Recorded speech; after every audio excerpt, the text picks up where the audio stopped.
It's the end of the world as we know it. It's the end of the world as we know it.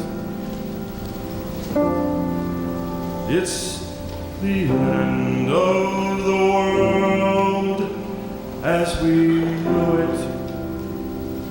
And I feel fine.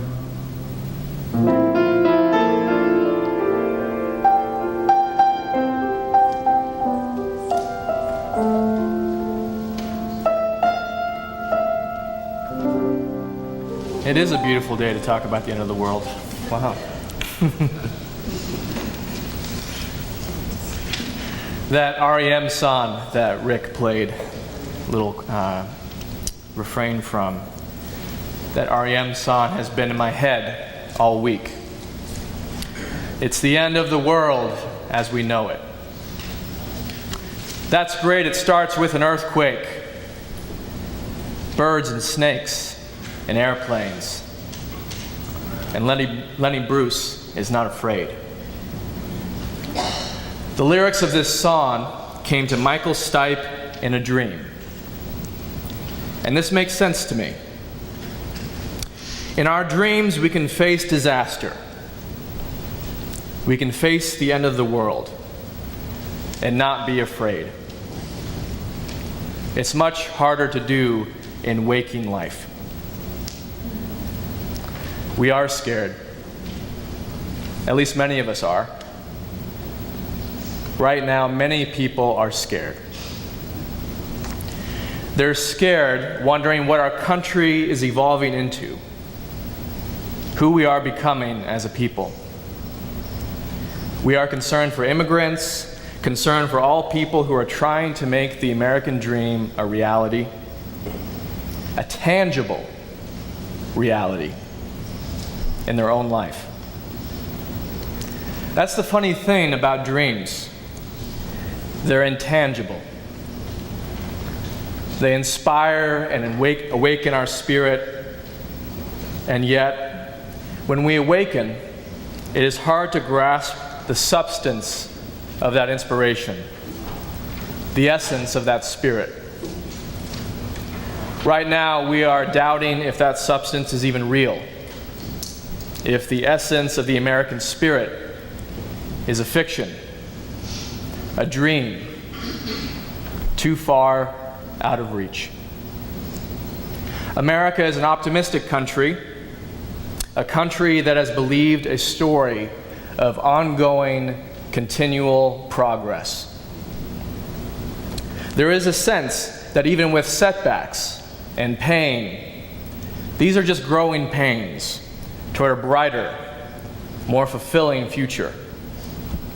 A future for all our people. We are on the path of happiness. We are on the pursuit of this great ideal. And there is the unspoken assumption that we will get there. Anything less is failure, a failure of our values, a failure of imagination, a failure of the individual. When happiness is not reached, we attribute failure to the individual instead of questioning the assumption of whether this is even a sane proposition to begin with, to chase this ideal, to set people up, to chase this ideal. This pursuit does not take into account the reality of endings. It doesn't take seriously the end of the world as we know it. What would you do if you knew the end of the world would come tomorrow? It's an overwhelming question. Yet I feel we are living in overwhelming times. We are living in a time where social media and the wider media outlets overwhelm our senses and do a good job of feeding us dread and concern on a daily basis. The policies of our government and the response by the media to these policies question the very foundation of the American imagination. An imagination based on equality, abundance, and the worthy pursuit of a life based on happiness and meaning. This dream feels threatened, not because it is false, but because it fails to meet our expectations of reality in the given moment. Right now, we need a dream that can include the end of the world as we know it. We need a dream that can include the very real possibility of the destruction of this planet due to pollution. We need a dream that includes the fear and mistrust of immigrants in this current America.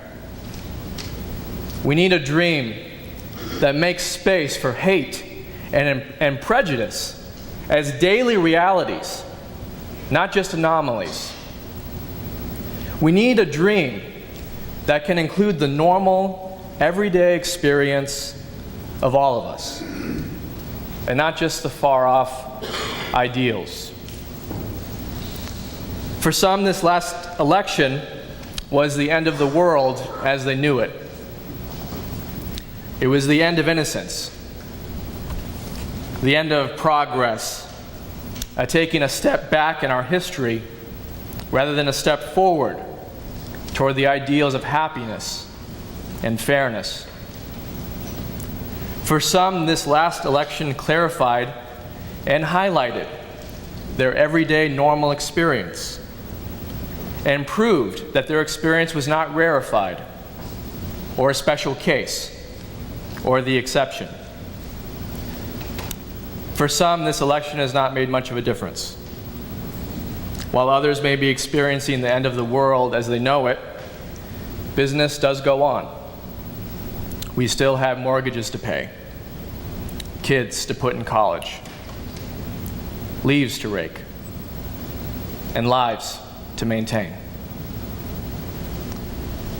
The end of the world is not a universal experience, but a very personal one. And it comes to us at different times, and it impacts us in various ways.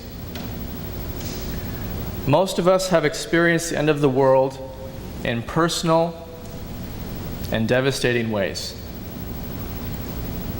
The marriage that you thought was solid, and you discover there are great issues, and before you know it, you're headed for divorce. A friend or a parent who is an integral part of your life, part of your heart, dies, and you're left with that loss. The company you worked for 30 years plus lays you off. Your daughter is preparing to go to college, and you know once she leaves, things will never be quite like they were. The dream you've had your whole life seems to be continually deferred until you question the dream itself. The path you were certain would bring you happiness now brings you stress and great doubt if you've made the right choices. Or things are going really well for you. You have a loving family and a great job, but you feel an emptiness, like something has ended for you, but you're not quite sure what. These are the normal, everyday experiences of the end of the world as we know it. We'll all experience them in our own way, in due time. I know that when I've experienced this kind of ending, this kind of transition, I've felt the need to hold on to life, the life that I've lost, even though I knew I couldn't. I knew it was gone, and yet I still needed it to be there. I depended on it. I needed it. I couldn't imagine going on without it. We don't always get a warning before the end comes.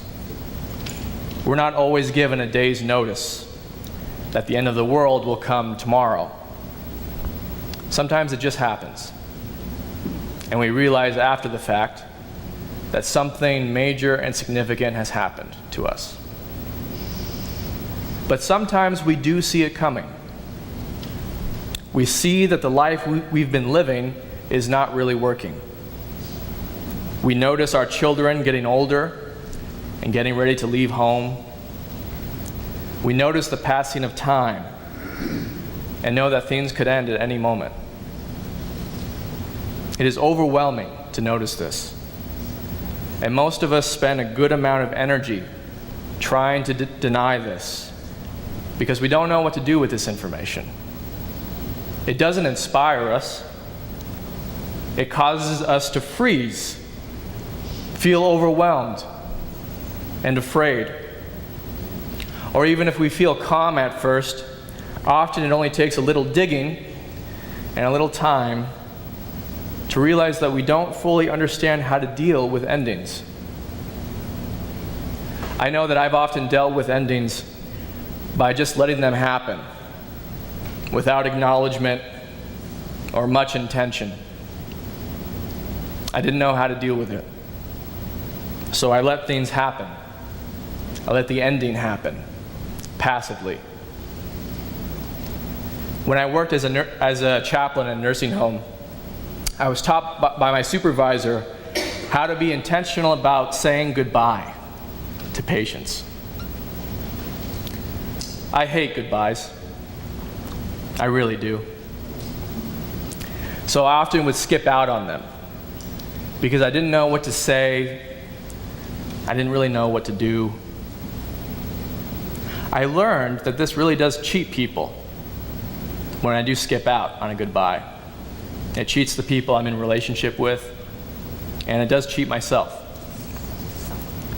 I had to learn how to say a proper goodbye, and I'm still learning. I learned from my supervisor to start with my gratitude for what the relationship has meant to me. This was the first part. Then I had to listen to what the other person had to say. And whatever emotions came up, I had to just be there for it, whatever it was. Then I learned to repeat that this was a goodbye. This was the end of a relationship as we knew it. And then the last part was gratitude again. Gratitude for what I'd be taking with me on my journey as I left. With some practice and awkwardness, I learned the wisdom of this process. It taught me that although endings can be full of mixed emotions, endings can be satisfying if we engage them intentionally. It does demand being open to the emotional experience of the ending. My greatest fear, truthfully, was not that there would be lots of tears or anger. My greatest fear was that there would be no emotion, no gratitude, no meaning whatsoever. I thought that these endings were universally unsatisfactory and should be experienced with as little fanfare as possible until the awkwardness passed. Endings are awkward. Endings are personal. And endings are unique.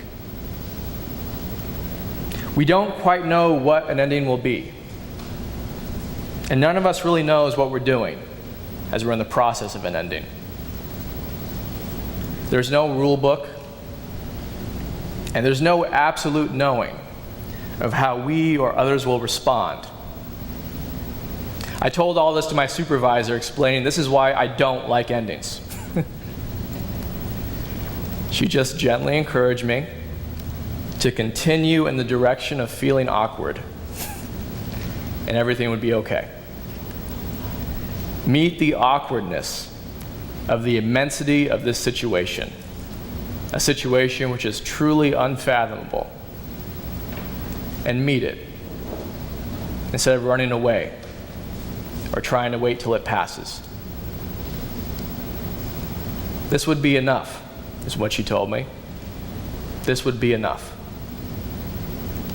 An awkward ending is better than nothing.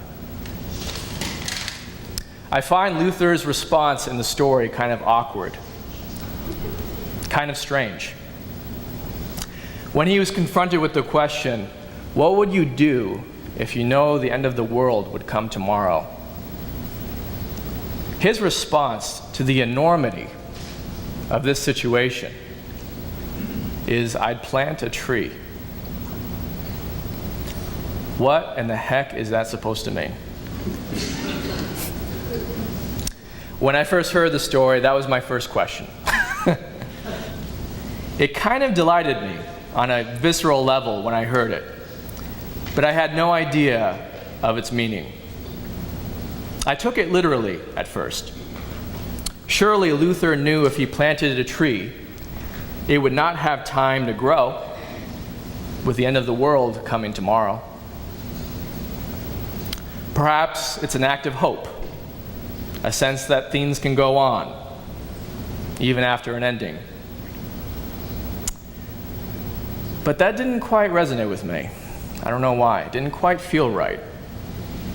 That response seems to avoid the immensity of an ending, especially the ending of the world as we know it, where we truly don't know what will happen, and we don't know how we're going to feel. Pastor David Smith informed me that the word tree shares the same etymology as the word truth. A tree was understood to be similar to truth in that it was verifiable. You could count on it. You could count on it being there. And it literally fed you. It gave you life. It nourished you. It was something that everyone depended on. So I'm going to reinterpret the anecdote for you this way. What would you do if you knew the end of the world would come tomorrow?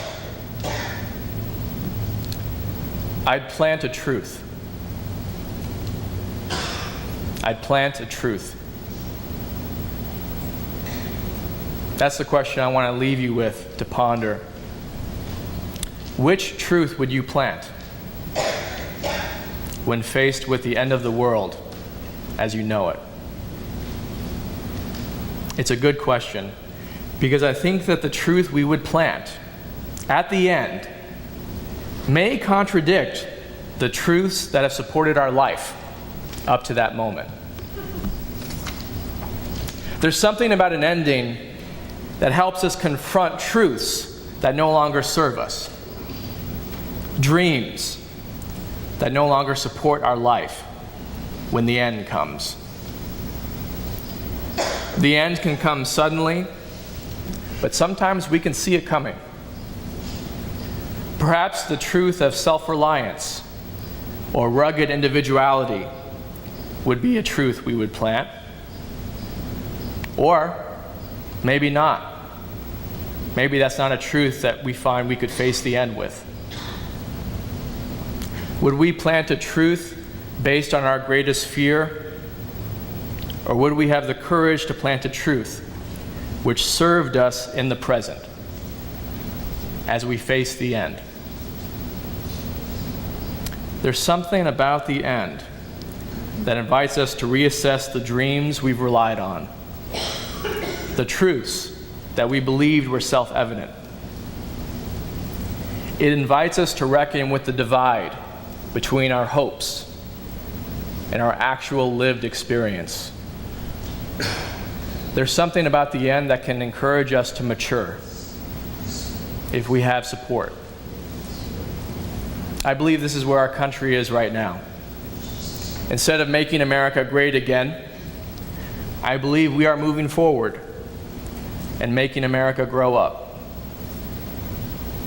We are seeing what poets and writers have been telling us for decades. The American dream, as we know it, needs to be rewritten. The ideals we believed were self-evident are not serving a majority of our people. We are given a chance to mature. We're given a chance to grow up.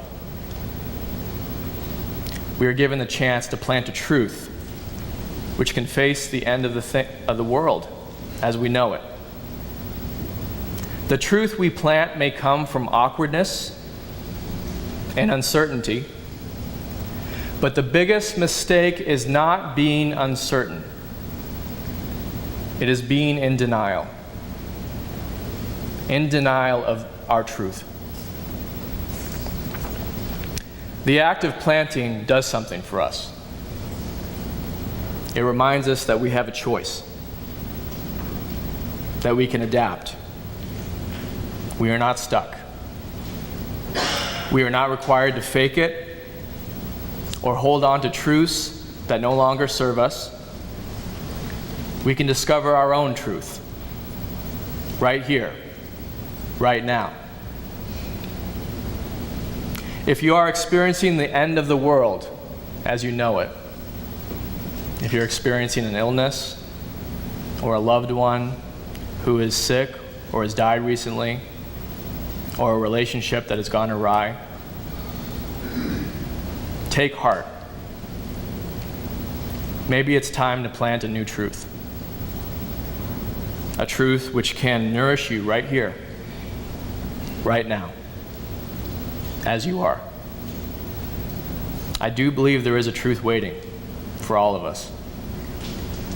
The first step that we have to take in our fear, in our awkwardness, in our uncertainty is plant it. All of our lives depend on it.